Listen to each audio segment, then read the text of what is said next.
राधे राधे दोस्तों, आज हम बात करेंगे श्री रुक्मणी जी को क्यों क्रोध आया था और क्रोध में आकर उन्होंने श्राप दे डाला था। यह श्राप बहुत ही भयावह है या एक वरदान के स्वरूप साबित हुआ था। लेकिन उससे पहले आप लोगों से रिक्वेस्ट रहेगी, आप लोग हमारे चैनल को जरूर सब्सक्राइब कर लें ताकि राधा कृष्ण से जुड़े बहुत से सीक्रेट्स आपके सामने हम ला सकें। शुरू करते हैं।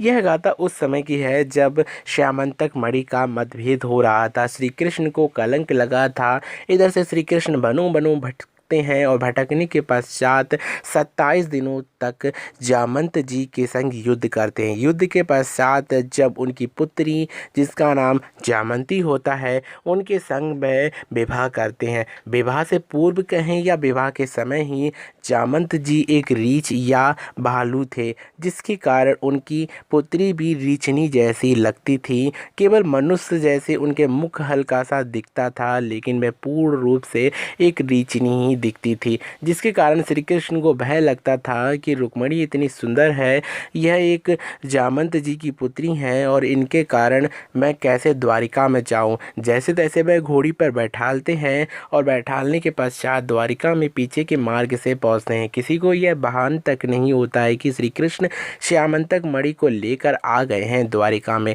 लेकिन रुक्मणी जी को जब पता चलता है कि श्री कृष्ण आए हैं, लेकिन ऐसे चोरियों से कैसे आ सकते हैं, चोरी चोरी श्री कृष्ण कैसे आ सकते हैं, उन्होंने तो स्वागत सत्कार भी नहीं लिया है। इसका क्या कारण है? इसका कारण केवल यही होता है कि जामंत जी की जो पुत्री होती हैं वे रीछनी होती हैं, जिसके कारण श्री कृष्ण वह बहुत ही ज़्यादा मतभेद होने लगता है और कहते हैं कि इनको मैं एक कक्ष में बंद कर देता हूँ। जैसे ही कक्ष में दरवाज़ा बंद कर रहे होते हैं कि पीछे से रुक्मणी जी आ जाती हैं और कहते हैं कि प्रभु, दरवाजे के पीछे क्या है, आप इस कक्ष को बंद क्यों कर रहे हैं।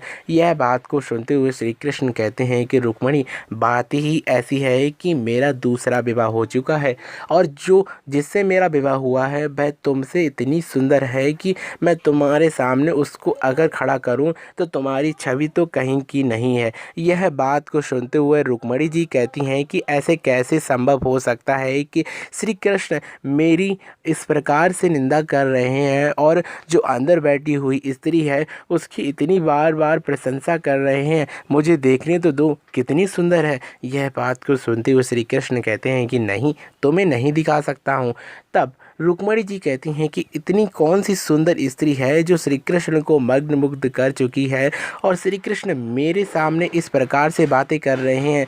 यह बात को सुनते हुए रुक्मणी जी क्रोध में आ जाती हैं और कहती हैं कि अंदर बैठी हुई जो भी स्त्री है वह मुझसे बहुत ही कम सुंदर दिखे या कहें मुझसे थोड़ी कम ही सुंदर दिखे। यह बात को और यह श्राप को देते हुए श्री कृष्ण हंसने लगते हैं और दरवाज़ा खोल देते। दरवाज़ा खोलने पर वह कृष्ण की पत्नी या जामंत जी की पुत्री स्वयं आ जाती हैं और रुक्मणी जी को प्रणाम करती हैं। वह बहुत ही ज़्यादा सुंदर होती हैं, लेकिन रुक्मणी जी से थोड़ी कम।